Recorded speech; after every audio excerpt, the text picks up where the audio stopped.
Hello, friends and colleagues. Let's give some few minutes for others to join, and then we can proceed with the presentations. But while we wait for that, let me just introduce myself. I'm Wisdom Makrugu, and I'm based here in the University of Cape Town at the DSI Africa Coordinating Center. And I will be moderating this breakout room with Tumai, and we are focused on collaborative research project opportunities.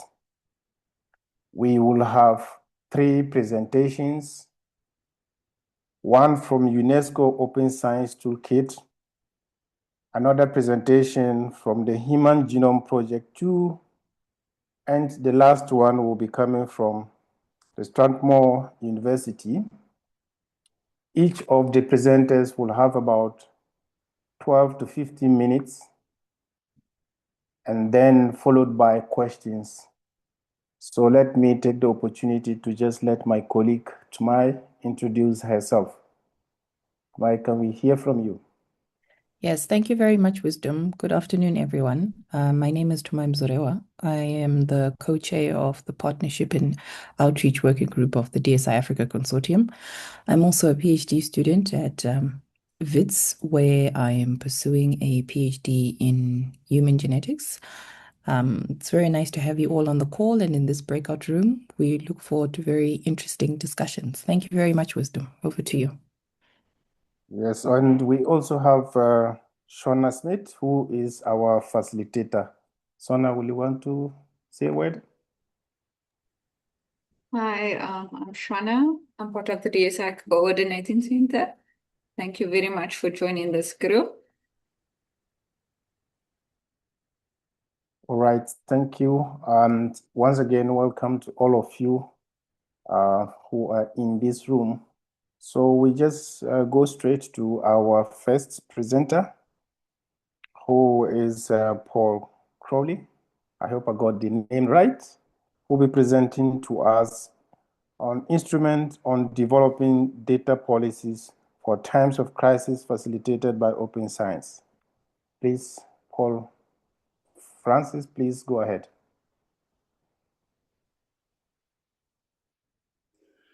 Thank you very much. Thank you for having me. I just want to check if it's okay if everyone can hear me clearly. If you cannot, please open your microphone and say so, because I cannot see anybody right now. I'm just seeing my shared screen. And also, I hope you can see my shared screen. But if there are any technical difficulties, please let me know. Yes, we can hear you clearly, and your presentation is fine. Thank you very much. So, as you can see, I have 2 projects that I have been asked to present here. One of the projects for collaboration is UNESCO's developing data policies for crises. And in particular, in this small presentation, which I hope can become a discussion, because it's really about collaborating with DSI Africa and with everybody here in this discussion here today. I want to try to focus really on why it matters to the work, to the excellent, let's say, collaboration and consortium that's been established through DSI Africa, and how maybe these data policies for times of crisis developed by UNESCO can perhaps be implemented or used within DSI Africa, but also not only within DSI Africa, let's say, but perhaps also within other frameworks, with other projects or institutions or so that you, the participants, now bring with you. So what happened was in 2023 at the University of Leiden in the Netherlands, I initiated the discussion on how we might address crises from the point of view of data. what we saw, this arose out of maybe two concerns, really. One concern was with COVID-19. And in COVID-19, we saw a very strong movement towards data sharing. However, at the same time, we also encountered how difficult it was to share data, even if people wanted to. So this was a crisis of a public health emergency, and we found largely during COVID that even though we wanted to share data, there were many hindrances for us to share data within countries and across countries, as well as within institutions or organizations, universities, as well as across them. The second real inspiration for this had to do with different conflict situations that arose in the world. One had to do with the conflict between Russia and Ukraine. Another had to do with the war on Gaza, and others with the situation in Sudan. And of course, since then, today we are seeing many more conflicts and crises that arose, and some others that I haven't mentioned here as well. So what we looked at within this working group for UNESCO was to try to understand how we could facilitate the exchange of data during times of crises in order to address these situations. So we developed a fact sheet, we developed a guidance document, and we developed a checklist. These are the three kinds of instruments that you can find in UNESCO's Open Science Toolkit. Now, as you know, UNESCO published in 2022, I believe, maybe 23, I'm not sure, a recommendation on open science. And it is within that framework that we worked. And the toolkit are instruments that are there to help implement this recommendation into practice. So the documents are designed to tackle urgent and emerging crises. These include public health emergencies.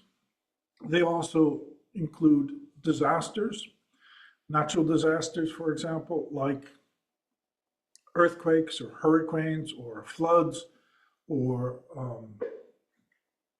water shortages, and also to address conflict or wartime situations. Because within these crisis situations, the exchange of data and the carrying out of science and education within that framework of data or the digital space is very important. And also I want to point out here that crises are, for many people in the world, perhaps the exception rather than the rule. But for many, many people in the world, perhaps the greater majority even, unfortunately, crises become the rule. And one crisis often leads to another crisis. So if we see in a wartime situation, that gives rise to immediate humanitarian needs, but that also gives rise to other needs: food shortages, water shortages, destruction of land, destruction of crops, and other kinds of impacts that any crisis always seems to bring multiple crises with us. So what the data policies are designed to do is to give us a structured way to mobilize data and to manage data that is ethical, that is inclusive and efficient across scientific, humanitarian, and organizational and other kinds of, let's say, intergovernmental sectors or actors. And the relevance is to global emergencies such as public health emergencies, disasters, and geopolitical conflicts, as I already said. Now, these policies, which I had the pleasure to initiate and lead on, are developed within the UN Pact for the Future. They're developed, as I said, within the UNESCO recommendation on open science. And they're also developed within the International Science Council's very important paper, which in fact, this was a foundation for science in times of crisis. And beyond that, we also now are establishing a Center for AI capacity building in genomics, health data, and responsible research systems. We call it the AI for GHR, within the global network of centers for exchange and cooperation on the AI capacity building that is supported by the United Nations Office for Digital and Emerging Technologies. And we would also welcome your participation in this Center for AI capacity building in genomics, health data, and responsible research systems. And also the participation, not only of, we hope to have DSI Africa involved in this, but also to have greater influence from Africa and other regions in the world. The last meeting that we had, in-person meeting, we've had other online meetings for this, was held in Dakar, Senegal. And previously, this was also discussed at a meeting I attended in Nairobi, Kenya.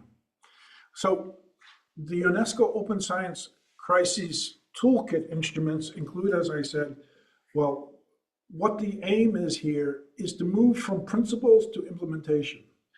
And I have to say, it's really a pleasure for me to address you today, because what we have are PDFs. What we have are guidelines, checklists, recommendations, 3 different instruments, but they're still all on paper.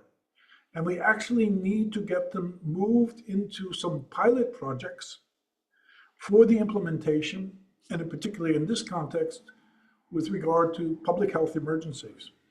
And I think these are very strong instruments that we can implement into these necessary and needed public health emergency approaches that we're taking globally in every part of the world together under the umbrella of the WHO. So our key objectives was to make data, and I think we also now need to consider AI, ethical, timely, and reliable, to ensure interoperability and real-time sharing, and to strengthen together, and this is what it's really meant to do, is to bring us together in order to have preparedness, response, and recovery to public health emergencies and other kinds of crises. And very importantly here, this is really framed within the UNESCO's recommendation on open science as the enabling framework that connects science, policy, and society. And what open science provides, I believe, and we should discuss this during the discussion period at the end of this, is a trusted and legitimizing framework for data use. This is really important. And we should discuss this in terms of open science versus or with data sovereignty, digital sovereignty. And also what open science ensures, what it brings really, I would say, is a human-centered approach to data and AI. And I think this is very important in the African context, but I think it's important globally as well, that data can remain in situ, that it can remain in the place where it was collected, in the place where it's connected to other databases and connected to the organizations that collected that data, to the researchers that conducted that data, and also to the populations that connected that data, as well as the organizations that were involved. So data in situ is really a chief point that we're looking at, and actually we're doing a lot of work on data visitation in order to make this possible. We also are really concerned with having ethics, human rights, and governance embedded in the policies, and hopefully also embedded in the digital frameworks from the very start in order to make this cooperation, the sharing of data possible. And again, within the UNESCO framework and also within the International Science Council's framework to see science as a cooperative public good. So what we want to do, again, is to move towards real-world implementation, and I hope that you will help us do this. What we need to do is to enable cross-sectoral collaboration, to enable approaches that allow for in situ data analysis, data quality control, and other aspects of data use without having to move the data. And also to integrate ethics and governance into data systems, and together do capacity building for all of us and achieve institutional alignment through these data policies for times of crisis. We hope that they're practical and useful. What we've tried to do is to identify gaps and governance challenges, to select priority actions from the checklist. I think the checklist is one of the easier things to work with and very implementable as well, very easy to use. And also to implement pre-crisis data sharing frameworks so that we have these frameworks established before we are in an emergency situation. The outcome we want is sustainable, trusted, and interoperable data ecosystems. So just to say it again, this is not just a presentation. This should be a discussion, I hope. It's an invitation. We're looking for partners from DSI Africa, from your hubs and platforms, from across public health agencies, from funders and international organizations, and including also private sector and AI innovators. And what do we want to do? How can we work together? Well, just some ideas here. We can pilot this toolkit, these toolkit contributions in real-world projects, and you have the projects, I believe. We can co-develop national and regional data policies so that we begin to implement them into even local organizations, and we can integrate into the DSI Africa infrastructures while also contributing to capacity building initiatives. I just want to put this here. You can take a screenshot of this. We've now implemented these data policies within the Research Data Alliance's Ethics and Agricultural Data Working Group in these draft recommendations for agricultural ethics. And here's a QR code, and also the link is there. And if you're interested in that, it's not directly related to DSI Africa, but I wanted to show that this is really being implemented now. And if you are interested in agricultural data or know people who are, and that's almost everybody in the world in a way, we all need to eat, then this is something that you can contact me on here too. Okay, let's go to work now. Let's exchange and engage. Let's think of data policy as an infrastructure for data collaboration. And what I've said to my colleagues in the working group when we were building this is not really about data, this is about people. And by implementing these data policies for times of crisis within open science frameworks, we are able to bring people together and to bring organizations together in order to tackle some real emergencies.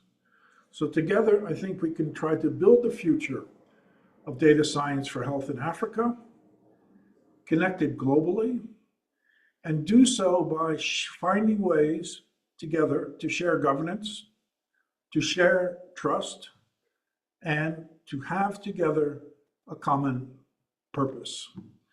I'll just conclude with these two slides because particularly within the context of how this project arose and then how people acted in the project, I think it's tremendously important that we recall that morality is the basis of things and truth is the substance of all morality, as Mahatma Gandhi said, or as Al-Farabi has said, the aim of ethics is to perfect the soul through truth and virtuous actions. And I want to say, at the heart of what drove these data policies for times of crisis was an interest in truth, an interest in science, as something that's not separable from our interest in ethics. Thank you very much. Right. Thank you very much, Francis, for that exciting presentation for the first round. I guess that once you are speaking to the next presentation, maybe you can just proceed. Once you wrap that up, then we can have questions taken. But in the meantime, I would encourage colleagues and friends, if you have any questions, you can post that in the chat box. And then after the talk, I can read that out and then we get responses.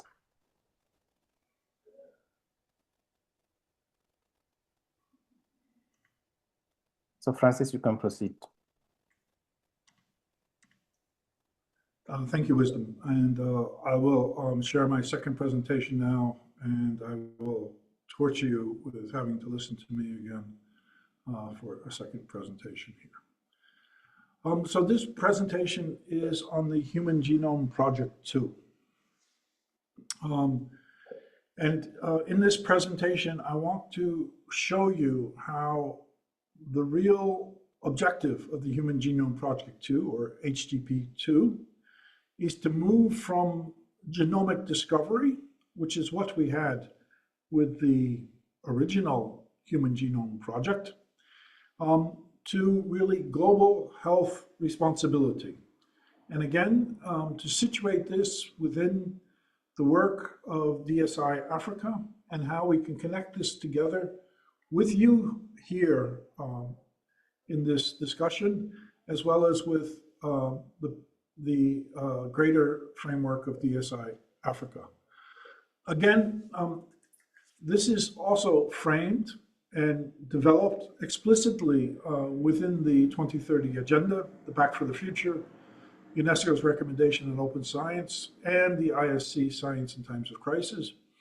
And it also is part of the Center for AI Capacity Building in Genomics, Health Data, and Responsible Research Systems. In fact, it is really this project here that is the foundation for this Center for AI Capacity Building in Genomics, Health Data, and Responsible Research Systems within the global network of centers for exchange and cooperation on AI capacity building. And that's supported by the UN Office for Digital and Emerging Technologies. So what is HGP2? Well, really what we wanted to do with HGP2, and we founded this in 2023, and I think we have received amazing cooperation from across many fields of people, of the leading organizations, Hugo, all the organizations really, the global organizations involved with genomics, Genomics for Health, with the WHO, and with other UN organizations as well, including UNESCO and the UN itself. And what we're doing with this HGP2 is moving from discovery, though I want to point out discovery remains very important, and I'll come back to that as well, but also really towards responsibility and the implementation of our genomics science, our genomic knowledge into both, let's say, personal healthcare, as well as personalized, if you want, public health. So we're moving from sequencing genomes. We're not moving away from it, though. We're just moving the emphasis a bit to improving global health outcomes, from society to, from science to societal core impact, with a global ambition of increasing global health span through precision public health. The key problem that we've identified is genomics has advanced rapidly, and we need to address this uneven and inequitable impact that it's had.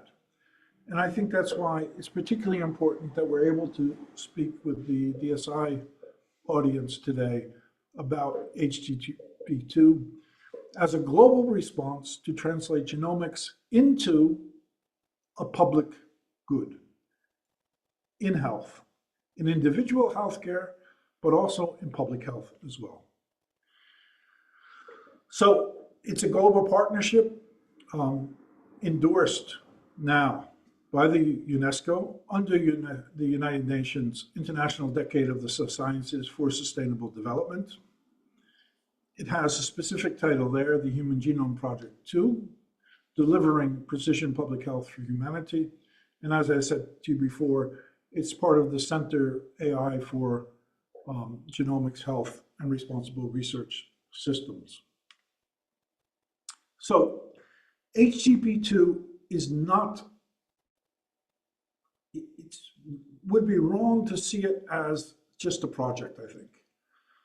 It's trying to build a global alliance, we need you for this, on a coordinated platform, on a platform that we could all use and that we could all walk in and out of, more or less, and bring what we can to that platform, but also translate what's on that platform, what we discover together on that platform, into societal goods.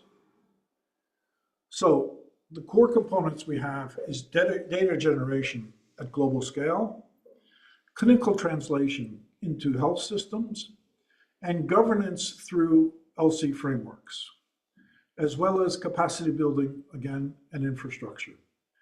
And our target is to try to sequence over 1% of the global population, and doing so to build representative and inclusive genomics data sets. Now, why do we want to sequence over 1% of the global population? That is because the human genome sequences we have today are built on a very limited number, extremely limited number of individuals. So we need to do cross-population studies within countries, but also across countries, within culture groups, but also across those groups. Because we need to get a better idea, a more in-depth understanding of the human genome and its variances across populations if we're going to be able to develop precision medicine and precision public health. So we need more representative and inclusive genomics data sets. And by the way, again, we're working very hard to do this with data in situ, without moving the data. So we want precision medicine that becomes precision public health for all. So very much kind of echoing the WHO. So what HGP2 tries to bring is a new model for genomics research and health that includes data visitation, that's built on ethics, and that provides some kind of governance sharing system at a global scale. The challenges we see is, firstly, one, and you all are aware of this, is that health data is siloed. It's also extremely sensitive, and there's probably no more sensitive data in the world than genomics data. And this makes it extremely difficult to share. There are also legal reasons for this, jurisdiction reasons. Another challenge is that there's the quality and trust issues undermine collaboration. And this is something we really need to tackle together, especially the trust issue. We need to not just say, oh, we should trust one another, it's good to trust one another, trust is a beautiful thing. No, we need to find concrete avenues that build trust and allow for international collaboration in genomics research and in the application of that new science to precision medicine and precision public health. So the HTTP2 approach is through data visitation rather than data transfer. We're already involved with that. Analysis to move the data, and governance embedded in infrastructure. And the key elements that we have here is ethics integrated into methods and tools. So we have an ELSI working group, which I'm privileged to lead. And I think that is one of the strongest instruments that we have, because we cannot move forward, particularly with regard to trust, particularly with regard to tackling the data issues that we have, without moving towards an integration of ethics into our methods and into our tools, including data policies for times of crisis. We need quality control at the source, not after the aggregation. This is really important. And I think data visitation allows us to do that. And we also need AI and genomics governed together. So the foundation we want to build is a rights-based governance that also includes sovereignty, trust, and accountability.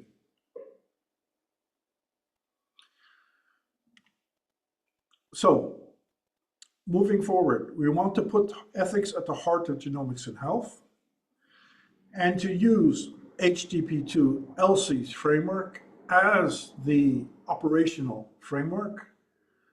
And our focus areas are on consent. Consent is a huge problem today, really difficult, particularly in the area of data visitation. On policy, data protection, and sovereignty. So we need to keep sovereignty in relationship to open science, prevention of genetic discrimination, public engagement, and genomic literacy. Again, the WHO is very much engaged here. And a strategic role we want to play is to translate ethical principles into tools and workflows, enable real-world deployment across diverse systems, and build trust. Again, and we need to build trust through legitimacy. Finally, we want responsible, inclusive, and scalable genomics systems. So again, it's a partnership. And as I said in the last slide, we want to build across these different partners, including now genomics partners, including, of course, DSI Africa. And we see a great deal of opportunity, particularly within this capacity building in genomics, AI, and ethics.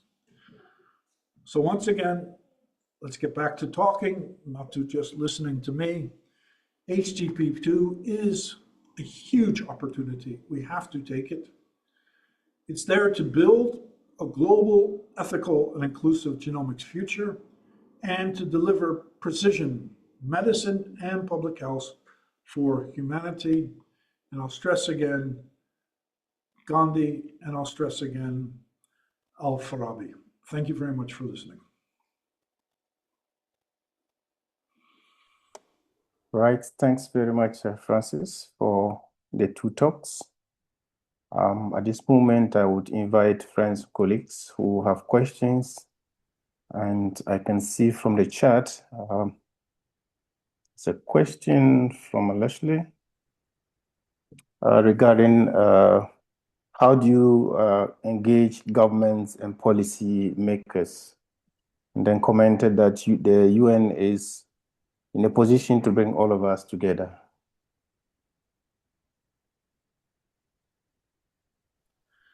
Thank you for that. Well, I think, we're very fortunate with both projects, with both the data policies for times of crisis and with the HTTP2 project, that really we fall under the wings of UNESCO. In fact, for the data policies, that is fully within UNESCO, also with the International Science Council, and also with different UN organizations, including the WHO, including UN ODET, and things like that. So I think we are at this kind of global level, in a way, we are moving forward at that level. However, frankly, that's not what matters. That's more or less a political framework, a policy framework, but what matters is implementation. And implementation has to be local. It has to come from within organizations. I think what UNESCO and the UN give us is a comfort zone to work and implement these data policies, that they're recognized, that they're internationally accepted, same for HTTP2. But what really matters is how we cooperate with one another, within our institutions and across institutions. And I think this is the core that we need to take out of this discussion here with DSI Africa.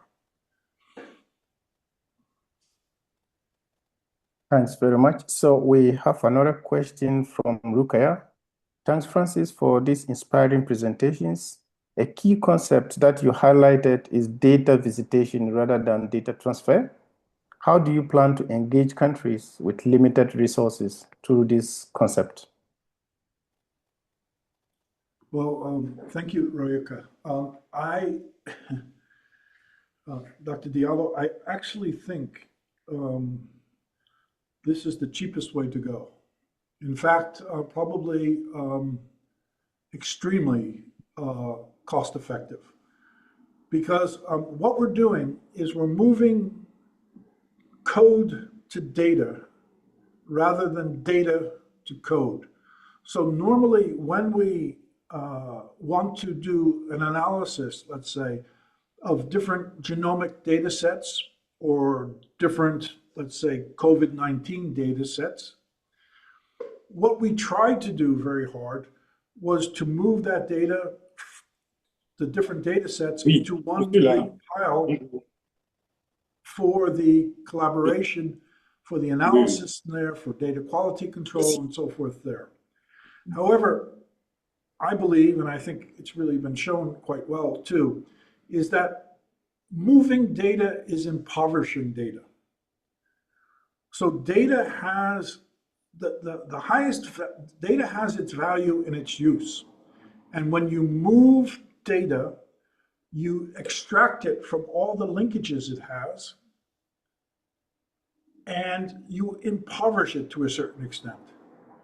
So if we can send code to data, and we have done this now, we have shown that we can do this, and do the analysis in situ, do even the quality control in situ, do the curation that we need to do in situ, without moving the data, without disturbing the data itself. I think it's really, data visitation is the way to go. It's probably the only way to go, and it will be, everybody will do it in the future too, so it's nothing big really, but it is the most cost-effective as well as the most outcomes-effective way to interrogate or use data. Thank you. We have two questions. I think two hands are up. We'll first take a question from Michelle, and then Lashley will end the questions. Please, Michelle, you can unmute and speak. Thanks, Francis. Both developments and sound very exciting. I'm just wondering, I'm sure that UNESCO is engaged with the regional organizations like Africa CDC and the African Union on the open science ambitions. Maybe you could just comment on that, because I know the Africa CDC is moving, well, not moving its focus, but also trying to include human genomics now through the Agari platform. But I don't know how much progress they've made in that. So they are also interested in human genomics, also towards the precision public health. And I think on the continent, there are multiple mobilizations of national genome programs that are, of course, going to invest in sequencing more of the human genome within their population. So that's also happening. So I was just wondering, because you're saying, you want to work specifically with the kind of research programs, but are you looking at the regional level as well? Because of course they also have lots of policies and guidelines and frameworks in the digital space, in the data sharing space. And I know that they are signing data access agreements between countries. And I don't think it's a slow process because of all the hurdles and stuff. And I do think that the federated kind of analysis and the data visiting is definitely the way to go. And I liked Rukaya's question about, economically, how does that work? Yeah, thanks. Yeah, thank you very much, Michelle. Where to start? Signing these data access agreements is really tough, as you know. I think you know much better than I do. It's really difficult to do.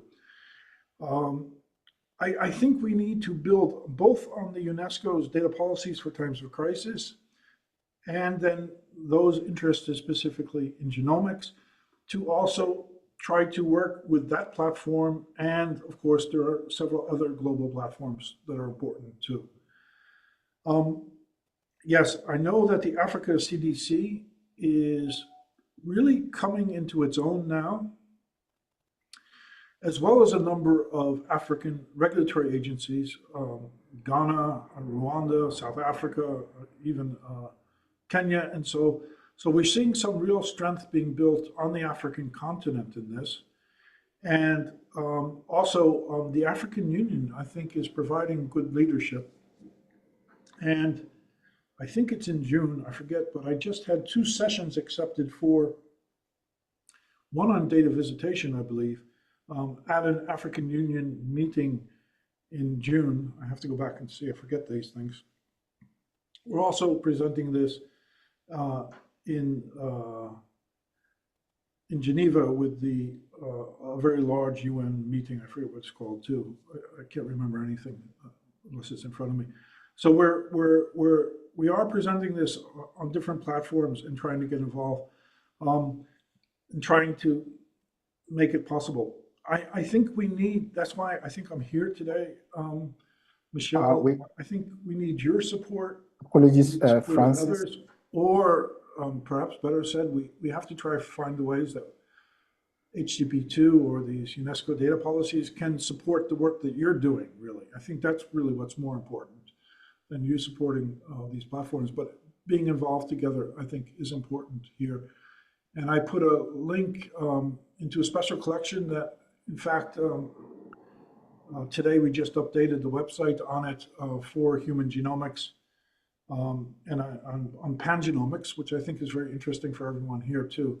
So we're also working on, let's say, creating the scientific and the international collaboration background that's required. Francis?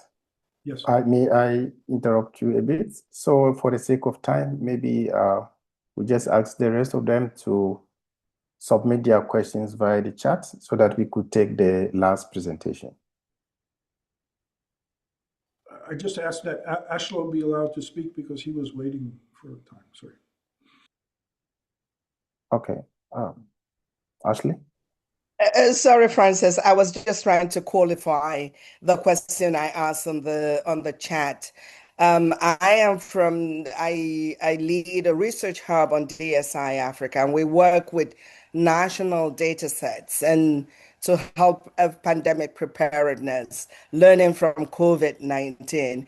And I can tell you, without engaging the policymakers who really have all kind of quote unquote own the national data sets, we're not going to be able to pilot all those wonderful tools that you've developed. So I was just trying to emphasize the need for UN, UNESCO, Africa CDC, Africa Union to really work together, because we do need the policymakers to be part of piloting these tools.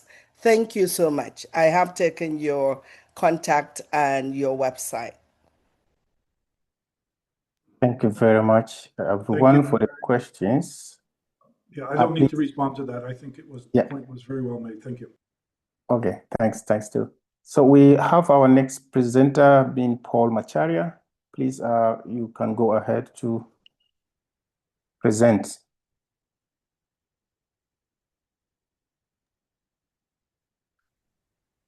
Hi, Paul, are you on? Yes, we have Paul on, but I don't know whether he shared his. I do have his recording, so I will go ahead if he's not going to speak.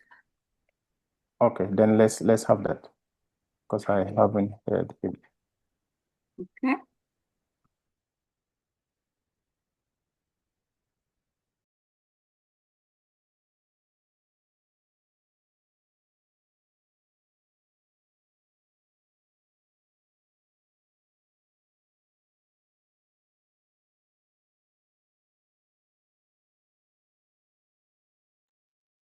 We can see the slides, but there's no sound.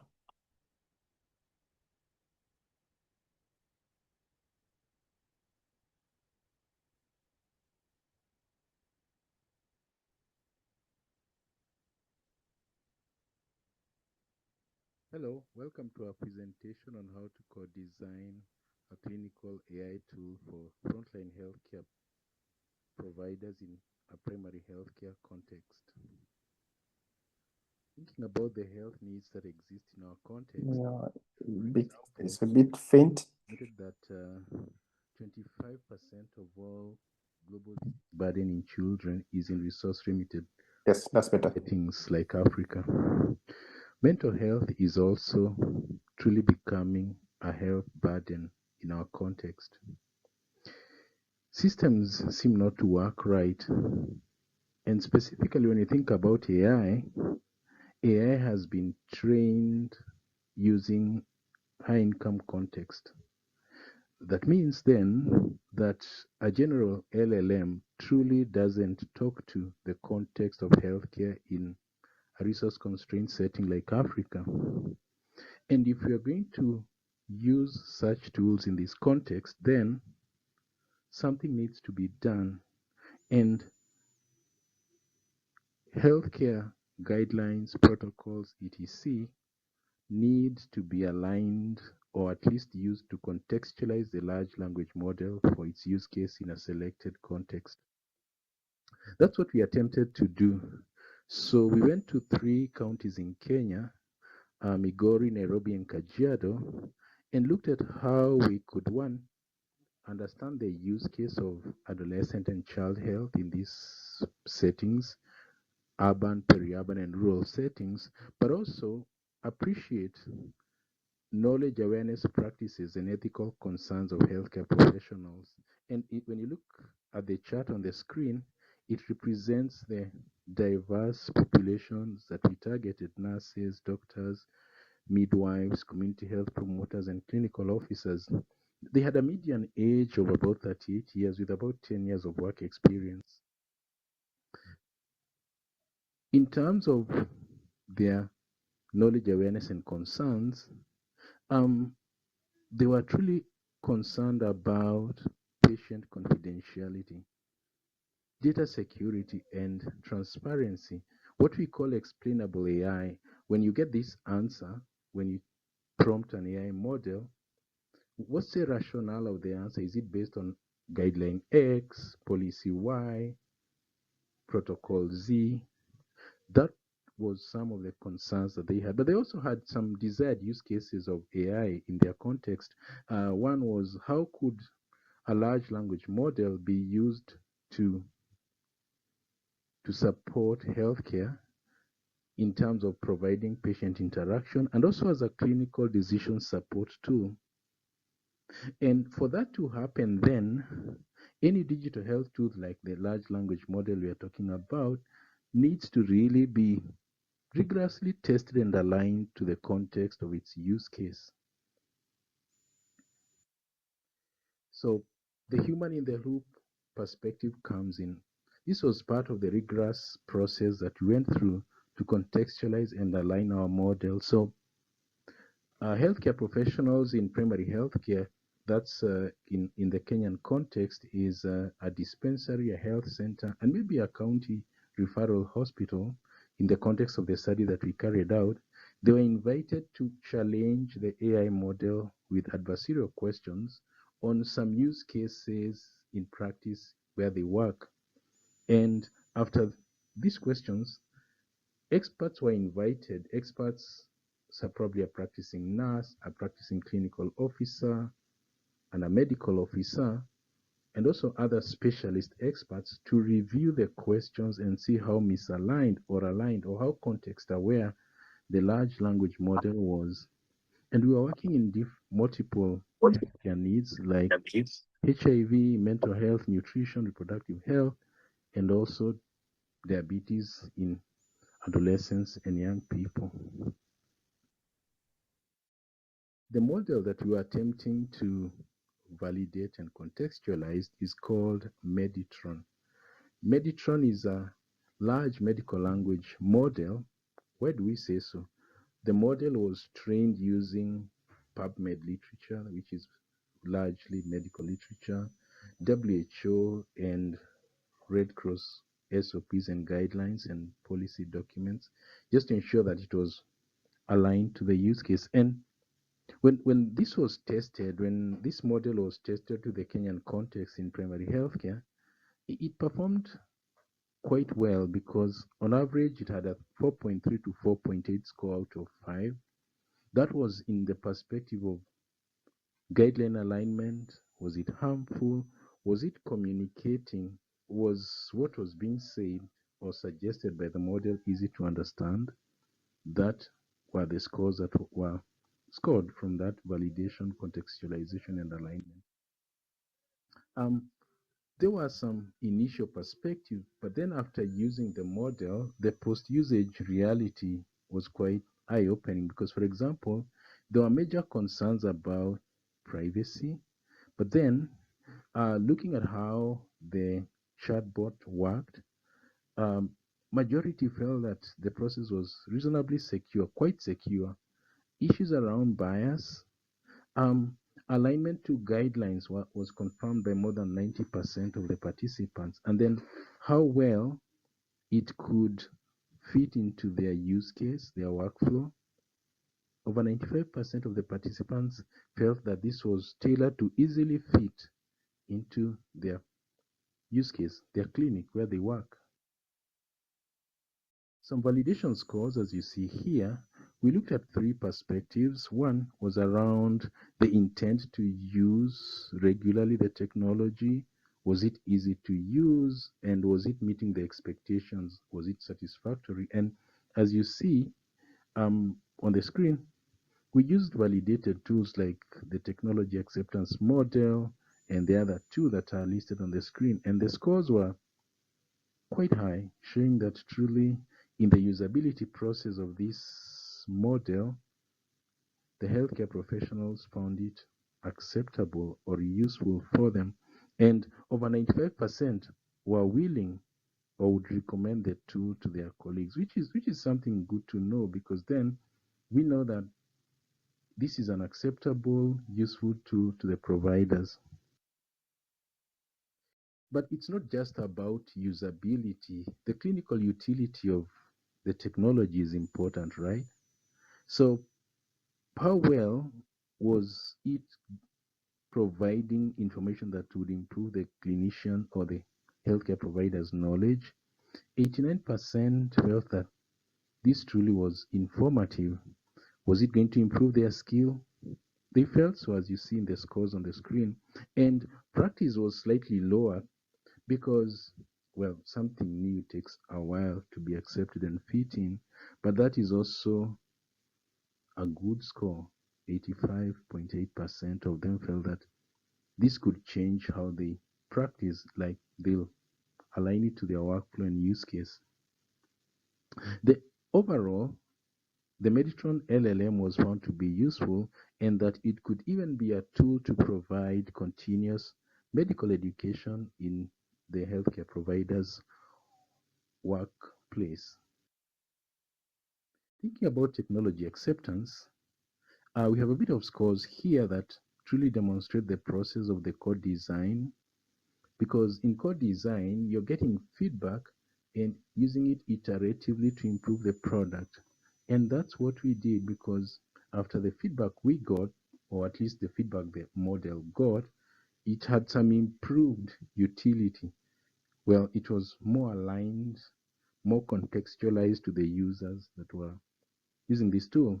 And generally, healthcare professionals in resource settings seem not to trust technology. And that's why the human in the loop is very important, because then they're able, one, to allay the fears, but also continuously or progressively push towards universal acceptance, which is a good thing, because then we want tools that can be used, not just a nice, shiny tool, right?